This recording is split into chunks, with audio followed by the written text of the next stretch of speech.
Hey there, early risers, go-getters, all-nighters, and in-betweeners. Today is a new day. It's time to move and reclaim your routine. And if pain is holding you back, The Joint Chiropractic can help with our $29 new patient special, including consultation, exam, and adjustment. Visit thejoint.com today and reclaim your routine. The Joint Chiropractic. You're back, baby. What's the difference between good and great? Good treats you like a customer. Great treats you like a friend.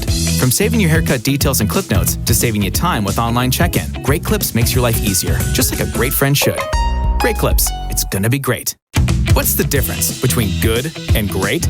Good tries to get it right every time. Great actually does. With clip notes, we save your haircut details so you always get exactly the look you want. Great Clips.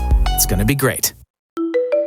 I'm Dr. Jeff Kaplan, and for over 30 years I've traveled the globe from Dubai to Moscow and Johannesburg, from Singapore to Shanghai and Istanbul. I've studied the world's best businesses and the people that run them. But something is very different now. From the boardroom to the break room, there's a growing realization that our relationship with work is broken. But it's not too late.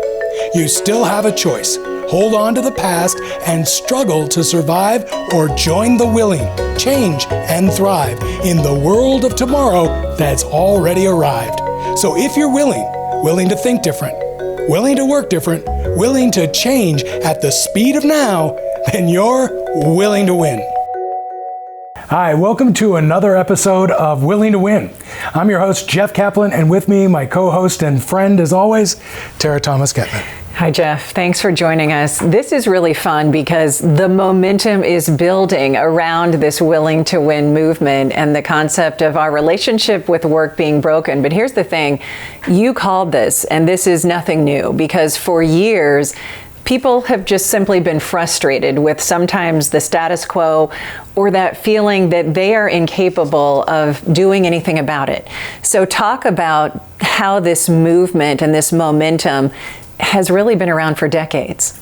Yeah, well, I'll tell you, first off, I'm just going to read you something that I wrote that I think explains what I think is going on around the world. I wrote, in boardrooms and courtrooms and classrooms, at the polls or in the mall, wherever people gather, there's a growing undercurrent of anger and a nagging feeling that our social, political, and economic systems no longer meet our needs.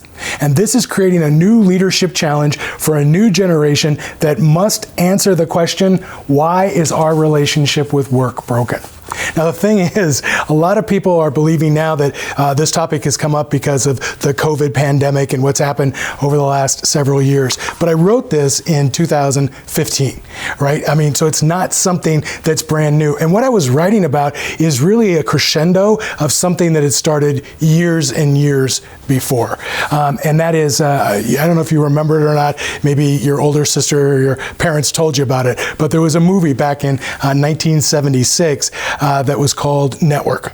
Yes. And you've heard about it? I know. Yeah, cult classic, really. Absolutely. And in it, Peter Finch is a network broadcaster. He's an anchor person, and he has been through the mill for years. He's a seasoned professional. And one day, he just asks himself, what is really going on? Is this all worth it? What have we created here?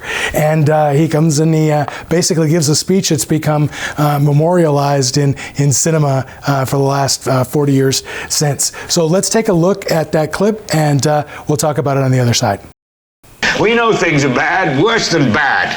They're crazy. It's like everything everywhere is going crazy, so we don't go out anymore. We sit in the house, and slowly the world we're living in is getting smaller, and all we say is, please, at least leave us alone in our living rooms. Let me have my toaster and my TV and my steel-belted radios, and I won't say anything. Just leave us alone. I'm mad as hell! I'm not gonna take it anymore!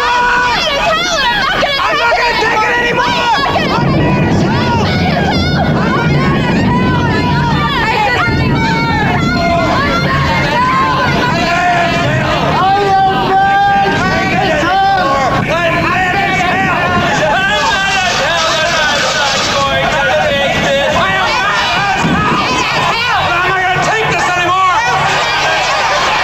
Yeah, this is exactly what you were talking about, how people are not only feeling frustrated, but often that sort of trapped feeling of how do I get off the hamster wheel? And that's what Willing to Win is all about, how we sort of break out of this feeling that there's nothing we can do to take charge of our careers.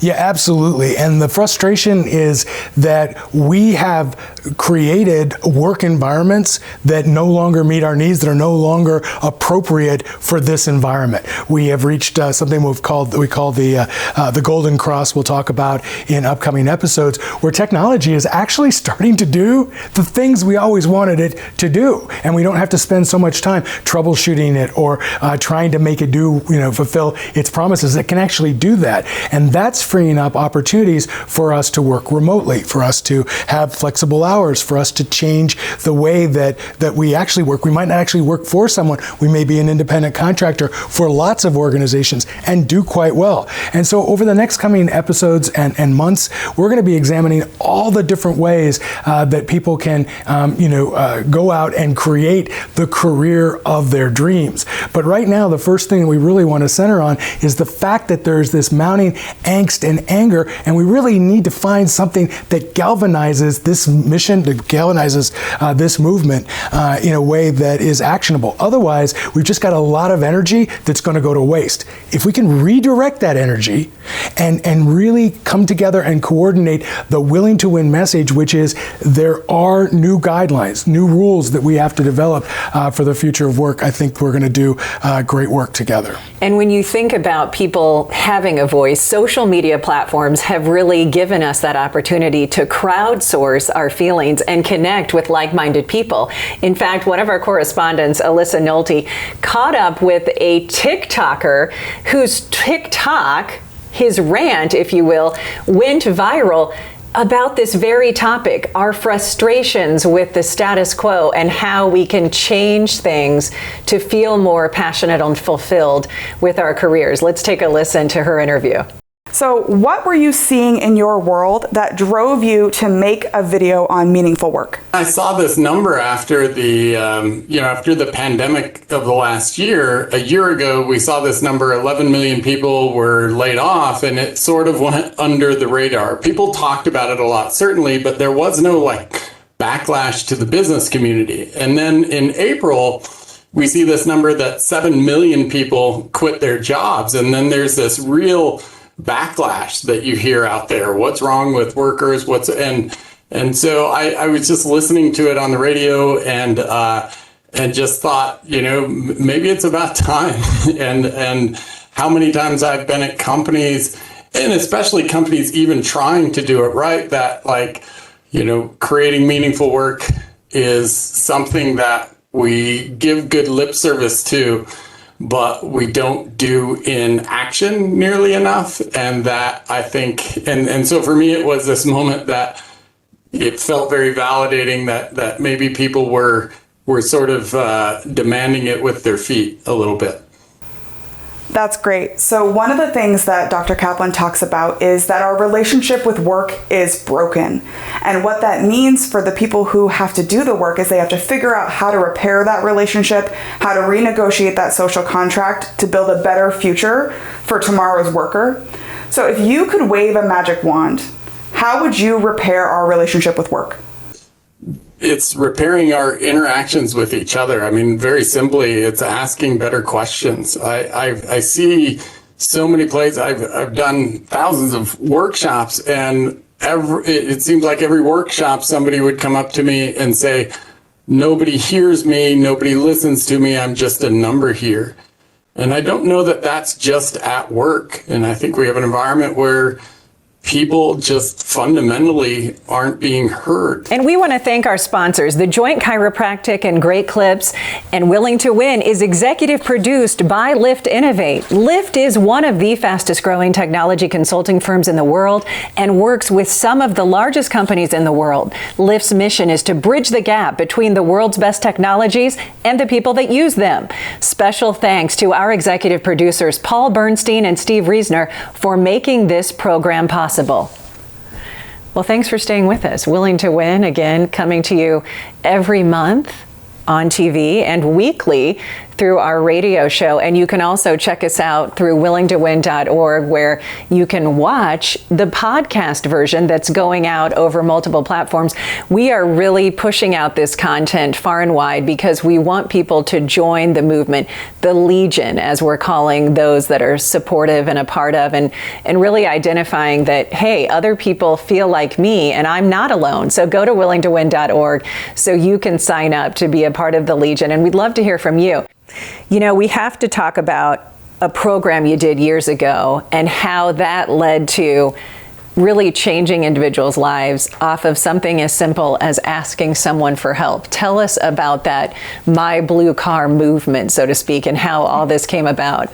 Yeah, about 10 or 15 years ago, we started working with college students to help them prepare for their careers. And the idea was that the current system of, preparing an 8.5 by 11 sheet of paper, going to a career fair and passing that out and representing it as you just didn't fit. Right? We needed to be more proactive. Students needed to be more involved in selecting their careers rather than having someone, that might hire them select them and thus select their career for them. And so we called it Pathways to Success, and it was a bold idea where we would work intensively over a number of weeks with small groups of students to help them develop a career plan and then execute that plan. We started in Pasadena, California with 8 students, very, very modest. By the time we were done with that program, we had over 40 people that were coming to each and every one of the sessions. By the following summer, that what we had done originally, what we had done before, had been dwarfed by our performance. We got up to over 24,000 in Texas Stadium. So we know there's a real pent-up demand for this. And so in those sessions, we talked about the power of being willing to ask for help. I mean, it's the key thing that you can do to advance your own career and to potentially find a way to live out your dreams is to, number one, know what it is you want, and number two, be willing to ask. And we, used a metaphor in the session called My Blue Car. And My Blue Car is really the idea, and I don't know if any of you have ever had a chance to go out and buy a new car, but it's a very uplifting, experience to think that, anything out there, within reason, we're not going to go get, the Ferrari or something like that, but within our means, there's a wide range of options, right? So we may not know what it is exactly we're looking for, but we'll go out and we'll test the various brands, we'll settle maybe on a brand and a type of car, and then we have to pick the paint and the add-ons and the things that you can get. But when it's all done, because there's so many options and so many ways you can customize it, when you're done, that blue car that you've selected is exactly a representation of you. It's very unique. So you get the car and you drive off the lot, and 2 things happen when you drive off the lot. Do you know what those 2 things are? What? Well, first thing is your car is worth 40% less. Very true. You go off and there's depreciation. But the second thing, which is both a surprise and not a surprise when you think about it, is when you go off the lot, you look to your left to make sure you've got a clear traffic lane to go onto the road, and what do you see? My Blue Car, another version of My Blue Car. You thought this was the only one, and you're on the freeway and you see 1, 2, 3, 4 more. You get to your neighborhood and it's like every other house on the block has that same car. And the reason why we use that as a metaphor is once you start to define what your definition of success is and you're willing to share it with others, you're going to find opportunities everywhere to go ahead and fulfill that. And that's exactly what we found, especially with one young man and his family named Showe. Urban came to our sessions and originally came by himself, and he was a really great student, very, very shy. I don't think he said a word in the first few sessions, but then we started encouraging the students to start to develop their own personal board of directors. A board of directors is a small group of people that you get together with and you share what your hopes and dreams are, and you have those people who you trust give you feedback. Somebody who can tell you, don't wear that dress, don't go outside, don't do that one thing, or yeah, go ahead and try it, I'm right behind you. So we told them to start developing their personal board of directors, and as a proof of that, bring their board of directors with them to the session. Nice. And amazingly enough, by the time the sessions that Urban was in, he had his entire family there. It was a great experience because that was his board of directors. It was fantastic. And then a few months later, I got a call from Urban who told me to go on YouTube to check out a video that he had done taking the concept and bringing it to a community good. It's so cool that it came to fruition. Let's take a look at that clip. There's a shirt and it says, "Can you help me?" Okay? Can you help me? Right? And on the back it says, "Find my blue card." What do you think that means? Okay? I just asked you about is our natural tendency as humans to want to help each other. Right? And the question that when someone asks you is, "Can you help me?" Right? And the person will say, What can I help you with?" Well, in the back it says, "Find my blue card." Right? The significance of a blue card to me and what it values to me is a goal. Everyone here understand what a goal is? A goal is something that you want, something that you like to achieve, some place that you want to go, right?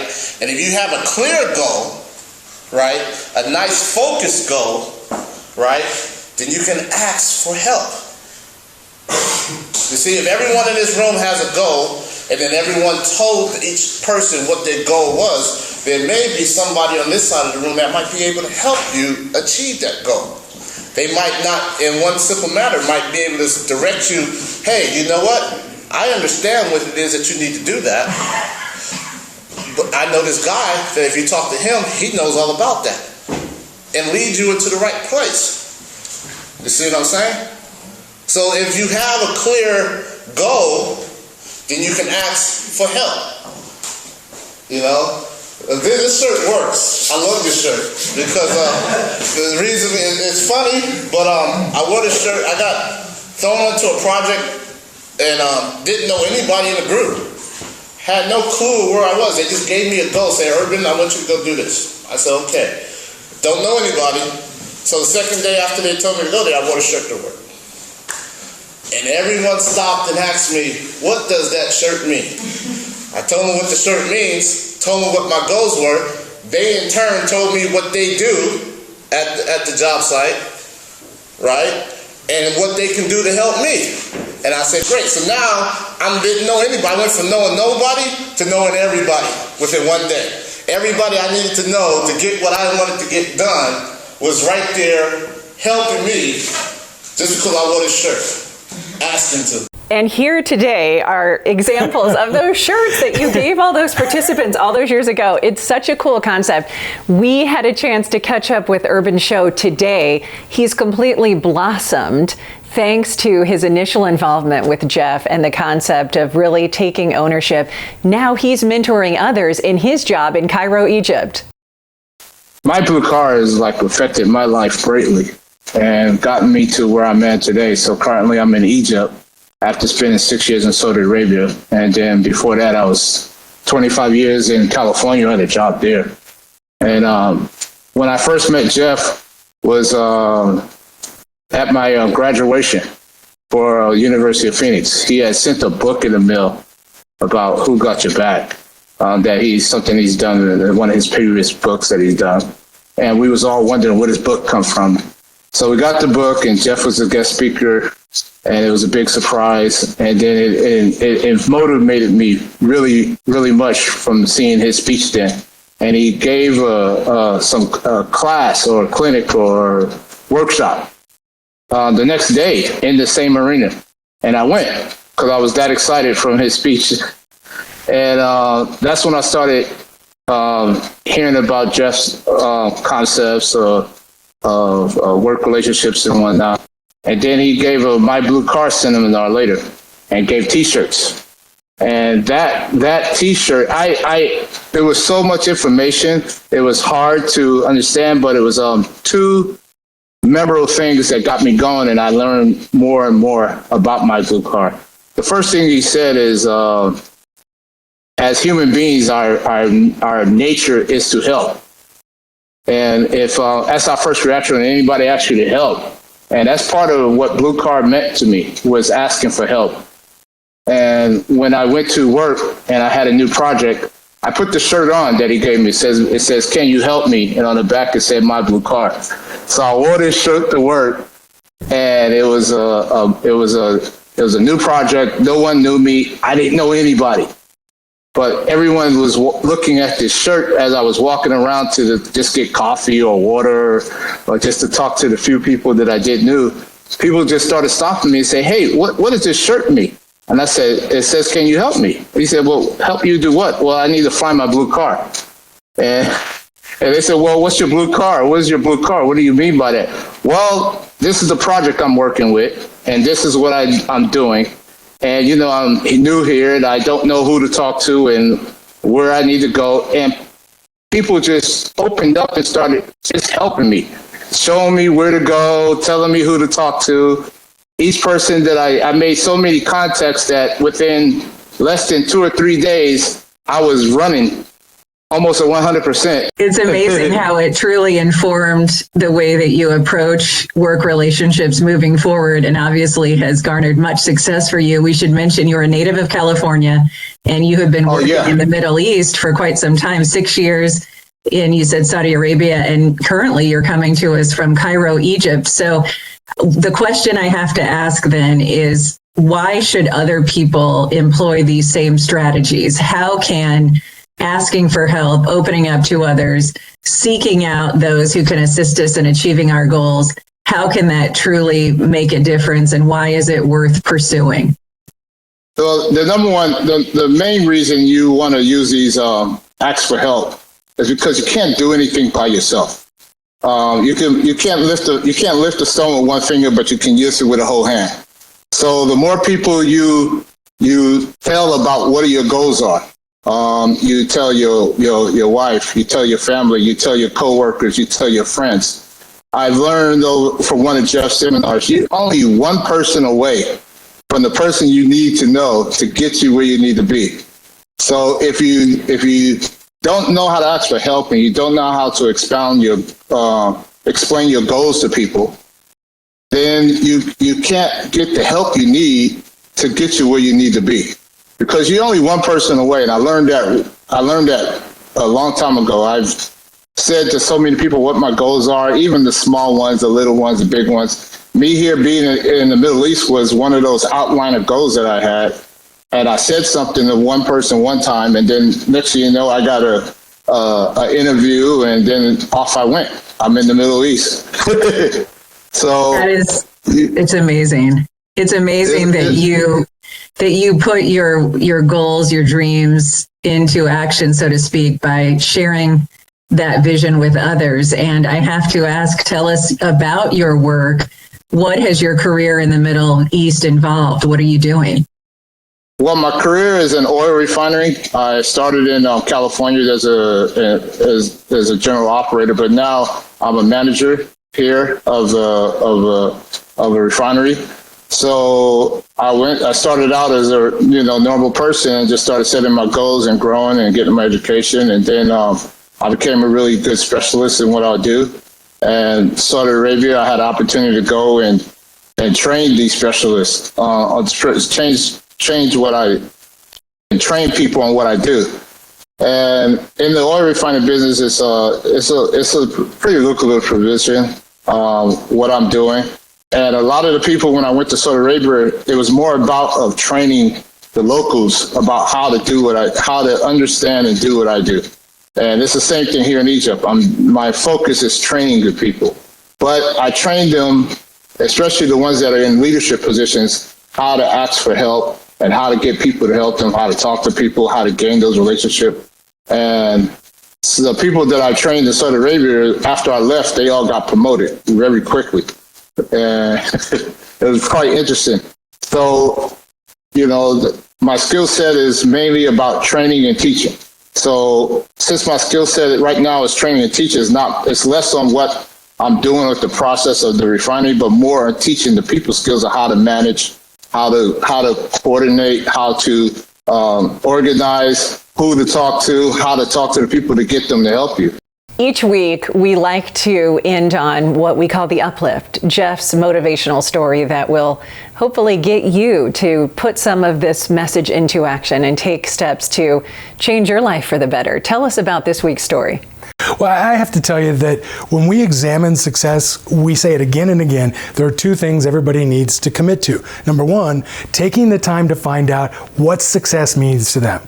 Number two, being willing to ask for help. And these are things you can do externally, but there is one final ingredient to the success story in terms of preparing yourself to go out and be successful, and that is believe that you could do this. Believe that this future, if you got the opportunity, that you would be able to take advantage of this future. And sometimes that's very hard, right? We go to grade school the first day and we think, I can't, be here. These kids are bigger and stronger and I don't belong, and and everything's fine. And then we go to junior high, we feel the same way, college, the same way, our first job and our first day on our first job, same thing. But over time, we grow into that opportunity. We have to prepare ourselves when we're thinking about our dreams. We have to prepare ourselves for the eventuality that we're actually going to live those dreams. So with the Pathways to Success program, working with college students, we were asked to come and work with younger and younger sets of students over the years. We went into high schools, and then we were actually asked to come into grade schools to get students thinking about their career. So I went to grade school with Pathways to Success, but a very, very reduced version that might be appropriate for 5th or 6th graders. And we worked with a 5th grade class that was graduating, and we asked them what they wanted to do with their career. They weren't exactly sure what their future held for them, but they were excited about a lot of concepts. And because I'm a writer, I asked them, hey, how would you like to write a book? And all of them raised their hands. They would all love to be authors. Sure. And so what I challenged them to do is to go out and create the pages of the book, share something about themselves, draw a picture, and then we would write something together and create a book. And we'd leave this book from the rising 5th graders, the 5th graders going into 6th grade, we'd leave them on the desk of that class for the new 5th graders coming in so they would feel more confident and welcome. Nice. So that's goodness all around. I just want to share it with you. It was a great book. We called it Project 4, 5, and 6 as students move through the program. And I want to share one little thing with you that I think gives you an idea of what the students wrote about. This book is our checklist, our map, our guide. The future, what's coming, you won't want to hide. Packed with love and then packed again, you'll feel the kindness before you begin.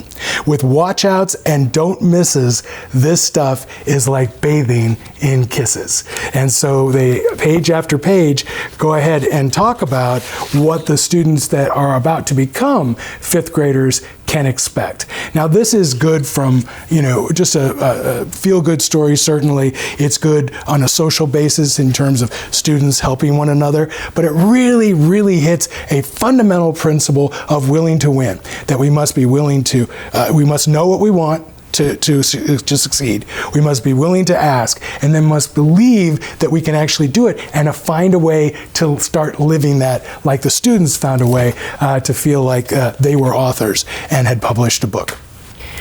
What a great story. And just like that class came together in this case to produce a book, we want you to join the conversation to help us rewrite the rules about how the future of work is going to unfold for us. Go to our website, willingtowin.org, written out, willing, the number 2, win. And here's our t-shirt where we proudly display the Willing to Win logo. So sign up for the Legion to be a part of the movement on willingtowin.org. And thanks for joining us.